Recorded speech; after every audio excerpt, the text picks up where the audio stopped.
மதுரை மாநகராட்சியில் அங்கு வசூலிக்கப்பட வேண்டிய அந்த சொத்து வரியை முறையாக வசூலிக்காமல் தங்களுக்கு ஏற்றவர்களுக்கு சாதகமாக சொத்து வரியை குறைத்து வசூலித்ததன் மூலமாக கிட்டத்தட்ட 200 கோடி ரூபாய் அளவிற்கு மதுரை மாநகராட்சிக்கு வரி இழப்பு ஏற்பட்டிருக்கிறது.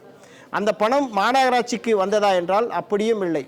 இதை யார் அனுபவித்திருக்கிறார்கள் என்றால் திமுகனுடைய கவுன்சிலர்களுடைய வங்கி கணக்குக்கு இந்த பணம் மாறி இருக்கிறது. அவர்கள்தான் தங்களுடைய வாழ்க்கையை செல்வ செழிப்பாக மாற்றி கொண்டிருக்கிறார்கள். எப்படி? இந்த லஞ்சத்தின் மூலமாக, இந்த ஊழலின் மூலமாக அவர்கள் மாற்றி கொண்டிருக்கிறார்கள். ஆட்சி இன்னும் 2-3 காலத்திற்குள்ளாக முடிய போகிறது. இந்த நிலைமையில் அதிகாரம் இருப்பதற்குள்ளாகவே மக்களை எப்படியாவது சுரண்டி கஜானாவை நிரப்பிக்கொள்ள வேண்டும் என்ற நோக்கத்தில் தான் திமுகனுடைய ஆட்சியாளர்கள் நடந்து கொண்டிருக்கிறார்கள். அதாவது மேல் மட்டத்திலிருந்து கீழ்மட்டம் வரை இப்படித்தான் திமுகனுடைய நிர்வாகம் இருக்கிறது என்பதற்கு மதுரை மாநகராட்சியில் நடந்திருக்கிற இந்த ஊழல் ஒரு சாட்சியாக இருக்கிறது. இந்த நிலைமையில் மதுரை மாநகராட்சியில் நடந்திருக்கிற இந்த 200 கோடி ரூபாய் ஊழல் குறித்து பேசுவதற்காக தகவல் உரிமை சட்டத்தினுடைய ஆர்வலர் கே.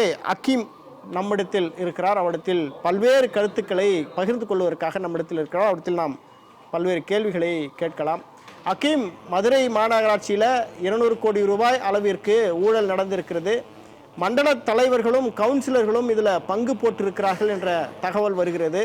இந்த நிலைமையில் சைபர் கிரைம் போலீஸாரும் மத்திய குற்ற பிரிவு போலீஸாரும் விசாரணையை முடுக்கி இருக்கிறார்கள். பல்வேறு கேள்விகளை விசாரணையில் என்று அழைத்து அவர்கள் கேட்டதாகவும், ஆனால் அந்த விசாரணைக்கு முழுமையாக அந்த மண்டல கவுன்சிலர்களும் மண்டல தலைவர்களும் கவுன்சிலர்களும் ஒத்துழைப்பு வழங்கவில்லை என்ற தகவல் வருகிறது. முழுவதுமாக இந்த ஊழலை எப்படி பார்க்குறீங்க? தமிழ்நாட்டில் இரண்டாவது பெரிய மாநகராட்சியா இருக்கக்கூடியது மதுரை மாநகராட்சி. 1971 இருந்து மாநகராட்சியா இருக்கு. கடந்த 54 ஆண்டுகளாக நாங்கள் மதுரை மாநகராட்சியில இருக்கோம். இந்த 54 வருடத்துல இப்படி ஒரு முறைகேடு நடந்து 5 மண்டல தலைவர்களை ராஜினாமா செய்ய சொல்லி முதல்வர் உத்தரவிட்ட வரலாறு என்பது இன்னைக்கு தான் நம்ம கண்கூடாக பார்க்கிறோம். ஆகவே இப்ப இந்த ஊழல் முறைகேடு என்பது மதுரை மக்கள் மத்தியில ஒரு பெரிய அதிர்வலையை ஏற்படுத்துது.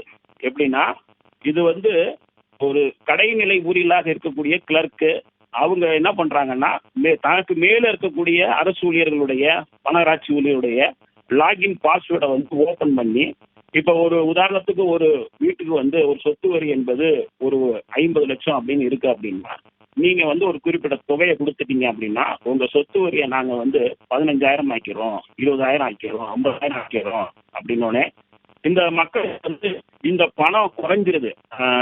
அதான் பரவாயில்ல, 50 லட்சம் கட்ட வேண்டிய சொத்து வரிய அல்லது 40 லட்சம் கட்ட வேண்டிய சொத்து வரிய இவங்க ரொம்ப கம்மியா கேட்கறாங்கன்னு சொல்லிட்டு மக்கள் இவங்க கையில பணம் கொடுத்தோடனே அந்த லாகின் மூலமாக போய் அவருடைய சொத்து வரியவே மாற்றம் செஞ்சிடறாங்க. அப்படி மாற்றம் செஞ்சு இது என்ன ஆயிடுச்சுன்னு கேட்டீங்கன்னா, இந்த மாற்றம் என்பது 200 கோடி ரூபாய்க்கு இன்னைக்கு இந்த மாற்றம் நடந்து மதுரை மாநகராட்சியினுடைய 200 கோடி ரூபாய் கபலீகரமா இருக்கு. அது மக்களுடைய வரி பணம், மக்களுக்கு வர வேண்டிய நலத்திட்டத்துக்கான தொகை. அது அந்த தொகை இன்னைக்கு போயிடுச்சு. இந்த தொகை என்பது போனதற்கு காரணம் சொல்லி ஒரு 8 பேரை மட்டும் ஒரு கண்துடைப்பாக, இது ஒரு பெரிய கூட்டு முயற்சியில செய்யப்பட்ட மிகப்பெரிய ஊழல், பெரிய மோசடி. இதை ஒரு 8 பேரோட சுருக்கி அவங்கள மட்டும் கைது செஞ்சுட்டு அவங்களோட இந்த கேஸை முடிக்கிறதுக்கான ஏற்பாடு இல்லாம இப்ப முதல்ல இருந்து உத்தரவு போட்ட பணத்தை வாங்கி கொண்டு இந்த ஊழலுக்கு மூளையாக செயல்பட்டு உத்தரவு போட்ட அந்த மண்டலத்தினுடைய பொறுப்பாளர்கள், அரசு ஊழியர்கள், மாநகராட்சியினுடைய ஊழியர்கள் அனைவரும் மீது இந்த விசாரணை என்பது முறையாக சட்டப்படி அது பாயப்பட்டு அதன் மூலமாக இவர்கள் மீது நடவடிக்கை எடுக்கணும். இது கண் துடைப்பா இப்ப இதோடைய நின்றக்கூடாது, முழுமையான அறிக்கை ஏற்படுத்தணும். இது மதுரை என்ற ஒரு மாநகராட்சியில தான் இன்னைக்கு நம்ம இதை பார்க்க முடியுது. ஆனா இந்த தமிழ்நாடு முழுவதும் 25 மாநகராட்சிகள் இருக்கு. மதுரையிலேயே இவ்வளவு செய்யும் போது தலைநகரான சென்னையில இது போல ஊழல்கள் நடந்திருக்கான பெரிய வாய்ப்பு இருக்கு. அதே போல இது மாநகராட்சி முழுவதும் சொத்து வரி முறைகேடை கண்டுபிடிப்பதற்கு தமிழ்நாடு முழுவதும் இருக்கக்கூடிய அத்துணை மாநகராட்சியும் இந்த முறைகேடை விசாரிச்சா பல பேர் இதுல சிக்குவாங்க. அப்படி சிக்கும் போது இந்த மாநகராட்சிகளுடைய ஊழல் என்பது ரொம்ப வெட்ட வெளிச்சமா மக்களுக்கு வரும். அதனுடைய துவக்கத்திலேயே மதுரை இருக்கு அப்படிங்கிறத நாங்க பார்க்கிறோம். அக்கீம், நீங்க ஒரு தெளிவாக இந்த ஊழல் எப்படி நடந்திருக்கிறது, மேல் அதிகாரிகள் வைத்திருக்கிற அந்த பாஸ்வேர்டை கீழ்மட்டத்தில் இருக்கிறவர்கள் எப்படி அதை தவறாக பயன்படுத்தி எப்படியெல்லாம் அவர்கள் வரியை குறைத்து வசூலித்து மாநகராட்சிக்கு இழப்பீடை ஏற்படுத்தினார்கள்னு தெளிவாக சொன்னீங்க. அது மட்டும் இல்லை, இதுபோல பல்வேறு மாநகராட்சிகளையும் இந்த ஊழல் நடந்திருப்பதற்கு வாய்ப்பு இருக்கிறது. சொத்து வரியை வசூலிப்பதில் பல்வேறு மாநகராட்சிகளும் இது நடந்திருப்பதற்கு வாய்ப்பு இருக்கிறது. எனவே அதையெல்லாம் கண்டறிய வேண்டும்ன்ற ஒரு கோரிக்கை வைக்கிறீங்க. மதுரை மக்கள் இந்த ஊழல் விவகாரத்தை எப்படி பார்க்குறாங்க? இப்போ இந்த விசாரணையில் சைபர் கிரைம் போலீசார், மத்திய குற்றப்பிரிவு போலீசார்லாம் இந்த விசாரணையில் ஈடுபட்டிருப்பதாக தகவல் வந்து கொண்டிருக்கிறது. இந்த காவல்துறை தமிழக முதலமைச்சருடைய கட்டுப்பாட்டில் தான் இயங்கிக் கொண்டிருக்கிறது என்பதை நாம் இந்த நேரத்தில் மறந்துவிடக்கூடாது, அதை நினைவுபடுத்திக் கொள்ள வேண்டும். இந்த விசாரணை என்பது நியாயமாக நடப்பதற்கு வாய்ப்பு இருக்கிறதா? மக்கள் நம்புகிறார்களா இந்த விசாரணை? மதுரை மக்களை பொறுத்த வரைக்கும் இந்த வரி வசூல் தொடர்பாக பார்த்தோம் அப்படின்னா, நாங்க ஒரு 20,000, 30,000, 40,000 நாங்க வரி கட்ட வேண்டிய பாக்கி இருக்கு அப்படின்னா, அந்த பாக்கியை வசூல் பண்ணக்கூடிய அவங்களுடைய முறை என்பது எப்படி இருக்கும்னா, எங்க வீட்டு வாசல்ல ஒரு பெரிய குப்பை தொட்டியை வச்சிருவாங்க, அல்லது ஒரு நிறுவனத்தினுடைய வாசல்ல பெரிய குப்பை தொட்டியை வச்சு அந்த 10,000 ரூபாய், 20,000 ரூபாய், 50,000 ரூபாயை ரொம்ப கராரா வசூல் பண்ணுவாங்க. அப்படி வசூல் பண்ணக்கூடிய இந்த மதுரை மாநகராட்சி அதுல போய் நீங்க ஒரு குறிப்பிட்ட தொகையை கொண்டு போய் இந்த மண்டல தலைவர்கள், மாநகராட்சி ஊழியர்கள் கையில நீங்க கொடுத்துட்டீங்க அப்படின்னா, அவர்கள் ரொம்ப எளிமையாக உங்களுக்கு வரியை அவங்க என்ன பண்ணிப்பாங்க, குறுக்கு வழியில ரத்து பண்ணி கொடுப்பாங்க. அப்படிங்கிற நிலைமைய இன்னைக்கு நம்ம கண்கூடாக பார்க்க முடியுது. அப்படிங்கறத நம்ம மதுரை மக்கள் எல்லாம் பேசுறாங்க. அவங்க என்ன சொல்றாங்கன்னா, நம்ம போய் கரெக்டா வரி கட்டிட்டோம் ஐயா, நம்ம போய் இவரை பார்த்து காசை கொடுத்துருந்தோம்னா நமக்கும் குறைஞ்சிருக்கும். அப்படிங்கிற நிலைமையில மக்கள் அந்த அளவுக்கு ஊழல் செய்யக்கூடியவர்கள் ஊழல் செய்தாலும் அந்த ஊழல்ல நம்மளும் கூட போய் சேர்ந்திருக்கணுங்கிற நினைப்புக்கு மக்களை அவங்க பயிற்சி கொடுக்குற அளவுக்கான செய்தியா தான் இந்த செய்தியை நம்ம பாக்குறோம். இது என்னன்னா, மக்களே வெம்பி போயிருக்காங்க. அது உங்களுக்கு எதுவும் கிடைக்கிறது இல்ல, முறையா கிட்டாம போறதுக்கு அவங்க கிட்ட பணம் கொடுத்தா இது நடக்குது அப்படின்னு சொல்லி மிகுந்த மதுரையில இருக்கக்கூடிய சாலைகள் சரியில்லை, கொசு மருந்து அடிக்கிறது இல்ல, இங்க இருக்கக்கூடிய பல வளர்ச்சி திட்டங்கள் முறையா பயன்படுத்தல, ஸ்மார்ட் சிட்டி திட்டத்துல பெரிய முறைகேடு இருக்கு. இப்படி எண்ணற்ற விஷயங்கள் இருக்கு. அரசாங்கம் மதுரைக்கு, மாநகராட்சிக்கு செலவு செய்யுங்கன்னு கொடுக்குற பணத்தையும் செலவு பண்றாங்க, அதாவது ஊழல் பண்ணி எடுத்துட்டு போயிடுறாங்க. அதே நேரத்துல மக்கள் வரியா செலுத்தக்கூடிய பணத்திலையும் ஊழல் பண்றாங்க. அதாவது மேல இருந்து மத்திய மாநில அரசுகள் கொடுக்கிற பணத்தையும் மாநகராட்சி ஊழலா செய்து, அதே போல மக்கள்கிட்ட இருந்து பணம் வாங்கி ஊழல் செய்து இந்த அரசு என்பது ஊழல் செய்வதற்காகவே இப்படி பல திட்டங்களை பல நூதன முறையில இப்படி செய்யுது அப்படிங்கறத மதுரை பூரா பேசிக்கிட்டு இருக்காங்க. இப்படி இருக்கும் பொழுது இதை விசாரிப்பவர்களும் விசாரணைக்கு உள்ள இருப்பவங்களும் ஒரே சைட்ல இருக்கிறாங்க. அப்படி இருக்கும்போது இது நியாயமான முறையில நடக்கும் என்ற நம்பிக்கை என்பது மதுரை மக்களுக்கு ஒரு பெரிய கேள்விக்குறியா தான் இருக்கு. இந்த விசாரணையை மக்கள் நம்பவில்லை. இந்த விசாரணை என்பது நியாயமாக நடப்பதற்கு வாய்ப்பில்லை என்ற கருத்தை நீங்க சொல்லியிருக்கிறீங்க. தேர்தல் வரப்போகிறது, தேர்தலுக்கு மக்களுக்கு வாக்குக்கு பணம் கொடுக்க வேண்டும், அதையெல்லாம் அவர்கள் எங்கே போவார்கள்? இப்படித்தான் மக்களுடைய வரிப்பணத்தை சுரண்ட வேண்டிய சூழ்நிலைக்கு தள்ளப்படுகிறார்கள் அந்த நிர்வாகிகள்.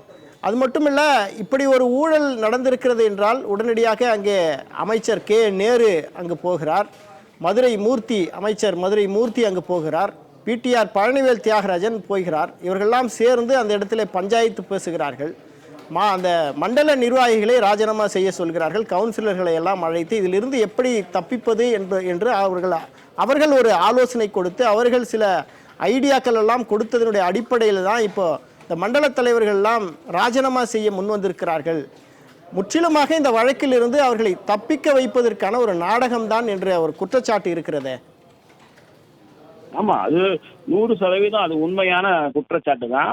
இப்ப இது என்னமா மாறுதுன்னா, அரசு ஊழியர்கள் தப்பு செஞ்சா அவங்கள சஸ்பெண்ட் பண்றது, எப்படி மக்கள்கிட்ட இருந்து வெற்றி பெற்ற மக்கள் பிரதிநிதிகள் போய் இந்த மாதிரி மன்றங்கள்ல உட்கார்ந்து இருக்கிறவங்க தப்பு செஞ்சா அவங்க ராஜினாமா செய்யறது, இதோட இவங்களுடைய குற்றம் என்பது பூர்த்தியாகி இவர்கள் புனிதர்களாக மாறிட்டாங்களா? அப்படி கிடையாது. இவங்க செஞ்ச தப்பு இருக்கு, இவங்க செய்த அந்த சட்டத்துக்கு புறமான செயலுக்கு இவர்களுக்கு எதிராக நடவடிக்கை பாயும் பொழுது, சட்ட நடவடிக்கை பாயும் போதுதான் அவர்களுக்கு தண்டனை கிடைக்கும் போதுதான் இது என்ன ஆகும்னா அந்த தவறுக்கு சரியான நியாயம் கிடைக்கும்.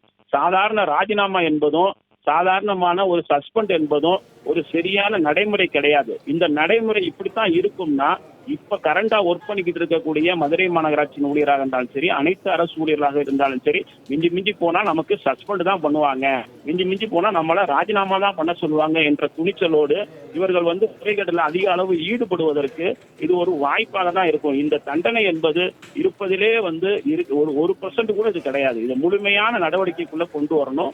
முழுமையான அளவு இவர்கள் மீது சட்ட நடவடிக்கை பாயணும்.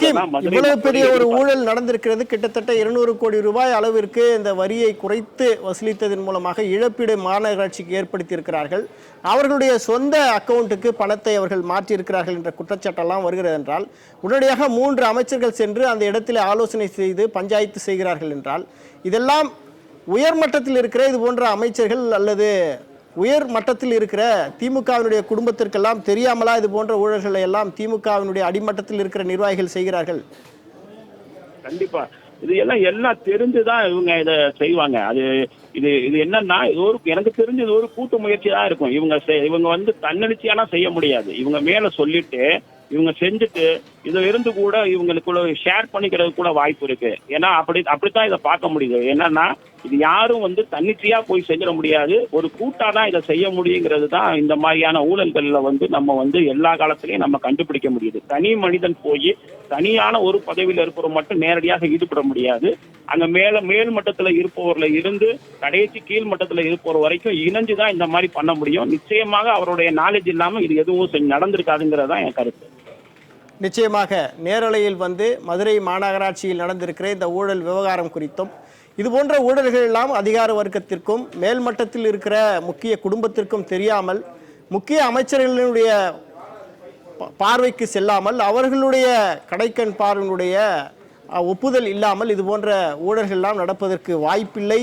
அது மட்டுமல்ல, தற்போது சிபிசிஐடி போலீசாரும் மத்திய குற்றப்பிரிவு போலீசாரும் சைபர் கிரைம் போலீசாரும் இதை விசாரித்து கொண்டிருக்கிறார்கள். இது போன்ற விசாரணையில் மதுரை மக்களுக்கு முழுவதுமாக நம்பிக்கை இல்லை. இது போன்ற விசாரணைகள் எல்லாம் மத்திய அரசினுடைய ஏஜென்ட்டாக இருக்கிற சிபிஐ விசாரணைக்கு ஒப்படைக்க வேண்டும். அது போன்ற விசாரணை தான் நியாயமான விசாரணையாக இருக்கும். ஏனென்றால் இப்போது இருக்கிற இந்த காவல்துறை சிபிசிஐடி போலீஸாக இருந்தாலும் சரி, மத்திய குற்றப்பிரிவு போலீஸாக இருந்தாலும் சரி, சைபர் கிரைம் போலீஸாக இருந்தாலும் சரி, இது அனைத்துமே தமிழக அரசினுடைய கட்டுப்பாட்டில் தான் இருக்கிறது. அதிலும் முதலமைச்சருடைய கட்டுப்பாட்டில் தான் இந்த காவல்துறை இயங்கிக் கொண்டிருக்கிறது என்றால், இந்த ஏஜென்சிகளே, இந்த அமைப்புகளே விசாரணை நடத்தும் பட்சத்தில் அது எந்த அளவிற்கு நியாயமாக நீதியை நிலைநாட்டக்கூடிய ஒரு விசாரணையாக இருக்கும் என்பதில் மிகப்பெரிய சந்தேகம்தான் என்ற கருத்தை நீங்கள் பதிவு செய்தீர்கள். மதுரை மக்கள் இந்த அரசின் மீது மிக கடும் கோபத்தில் இருக்கிறார்கள், கொந்தளிப்பில் இருக்கிறார்கள். அதிகார வர்க்கத்தில் இருக்கிற அமைச்சர் தொட்டு முதலமைச்சர் தொட்டு அனைவருடைய நாலேஜ் இல்லாமல் இது போன்ற ஊழல்கள் நடப்பதற்கு வாய்ப்பில்லை. எனவே இந்த ஊழல் என்பது ஒரு கூட்டு சதியாகத்தான் இருக்கும். இதைதான் மக்கள் அங்கே விமர்சிக்கிறார்கள். மக்களுடைய மனநிலை இப்படியாகத்தான் இருக்கிறது என்ற கருத்தை மிக தெளிவாக பதிவு செய்தீர்கள். தகவல் உரிமை ஆர்வலர் AK அக்கீம், உங்களுடைய தகவலுக்கு நன்றி.